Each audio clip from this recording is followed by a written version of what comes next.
محترم ناظرین السلام علیکم۔ ناظرین، امید ہے کہ آپ سب دوست خیریت و عافیت سے ہوں گے۔ آج کی یہ ویڈیو ایک ایسی پاک باز خاتون کے بارے میں ہے جن کو ہمارے پیارے نبی حضرت محمد صلی اللہ علیہ وسلم نے 4 عظیم عورتوں میں شامل کیا ہے۔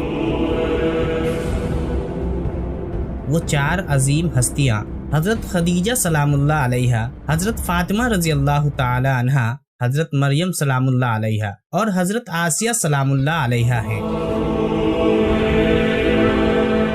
آئیے بات شروع کرتے ہیں فرعون کی شادی سے۔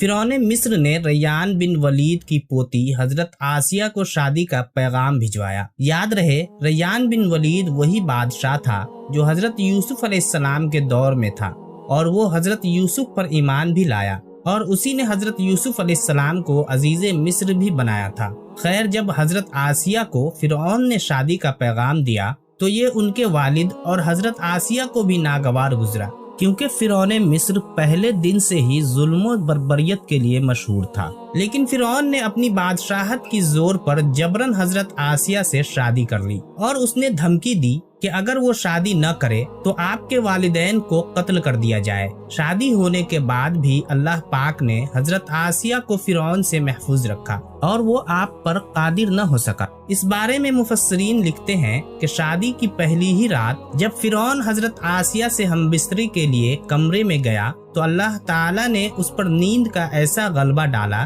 کہ وہ ساری رات ہی سویا رہا۔ کچھ کتابوں میں لکھا ہے کہ اللہ نے فرعون کو نامرد کر دیا تھا، جس وجہ سے وہ حضرت آسیہ سے صحبت ہی نہ کر سکا، اور بعض نے لکھا کہ فرعون کو ایک ایسی عجیب بیماری تھی کہ طبیبوں نے اس کو ساری عمر کے لیے صحبت سے منع کر دیا۔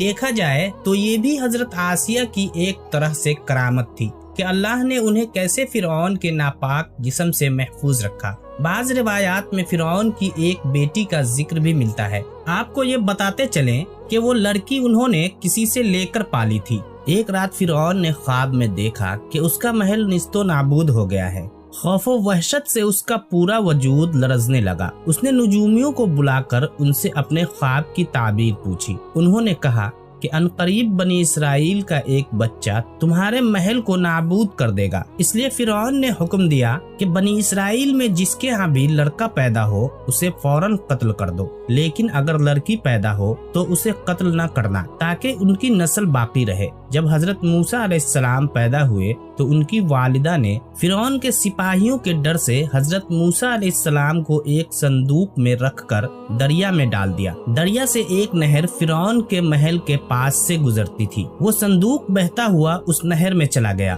فرعون نے حکم دیا کہ اسے محل میں لا کر کھولا جائے۔ جب صندوق کھولا گیا تو اس سے ایک خوبصورت بچہ نکلا۔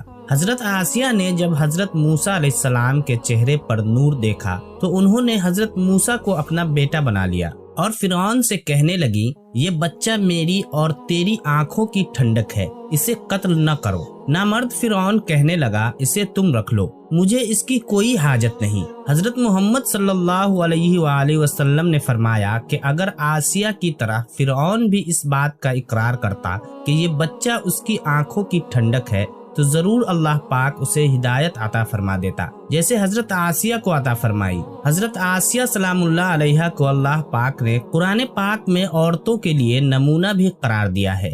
حضرت آسیہ شادی کے پہلے دن سے ہی فرعون کے ظالمانہ اور کافرانہ اقدامات کے خلاف پہاڑ بن کر کھڑی رہی۔ حضرت موسیٰ علیہ السلام نے جب اعلان نبوت کیا اور جب محل میں جادوگروں سے مقابلہ کیا تو یہ دیکھ کر حضرت آسیہ حضرت موسیٰ علیہ السلام پر ایمان لے آئیں۔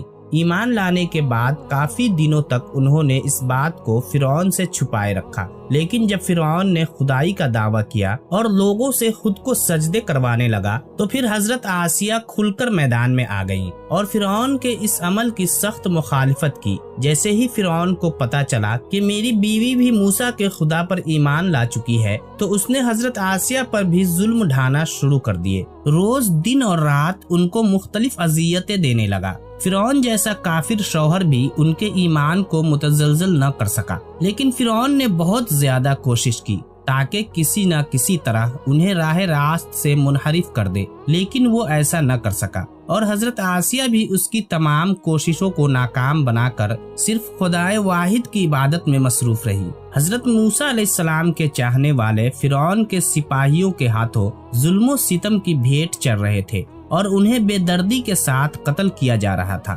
یہاں تک کہ فرعون نے حضرت موسیٰ علیہ السلام پر ایمان لانے والے ایک شخص کو، جسے قرآن کریم نے مومن آل فرعون کے نام سے یاد کیا ہے، بڑی ہی بے دردی سے قتل کر دیا، جس کے بعد آسیہ کے صبر کا پیمانہ چھلک اٹھا اور کھلم کھلا فرعون کی مخالفت کرنے لگی۔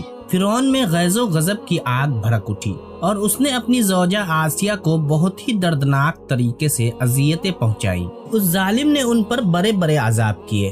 حضرت آسیہ رضی اللہ تعالی عنہا کے چاروں ہاتھوں پیروں میں لوہے کی کیلیں ٹھوک کر چاروں کونوں میں اس طرح جکڑ دیا کہ وہ ہل بھی نہیں سکتی تھی، اور بھاری پتھر آپ کے سینے پر رکھ کر ان کو ریت پر دھوپ میں لٹا دیا اور پانی بند کر دیا۔ اللہ اکبر! ایک دفعہ ذرا سوچئے تو صحیح دوستو کہ تنے تنہا عورت اور ظالم و جابر شوہر کا محل، ہاتھوں اور پیروں میں کیلیں ٹھوک دی گئی ہے، گرم ریت پر لٹایا ہوا ہے اور سینے پر ایک بھاری پتھر رکھ دیا گیا ہے، پھر بھی حضرت آسیہ سلام اللہ علیہا ایمان پر عزم و استقلال کے ساتھ ان مصائب کے باوجود قائم و دائم ہیں۔ ایک روایت تو یہ ہے کہ فرعون نے حضرت آسیہ کی کھال اتروا دی اور پھر ان پر چٹان کو گرا دیا۔ اللہ اکبر! تاریخ انسانی میں حضرت آسیہ کا ایمان پر قائم رہنا، ان کا صبر اور عزم و استقلال ایک بہت بڑا درس ہے۔ اس میں کوئی شک نہیں کہ عورت کے اندر اتنی طاقت موجود ہوتی ہے کہ وہ ہر طرح کے ظلم و ستم کے آگے پہاڑ بن سکتی ہے۔ اللہ پاک سے دعا ہے وہ ہم سب کی بے حساب مغفرت فرمائے،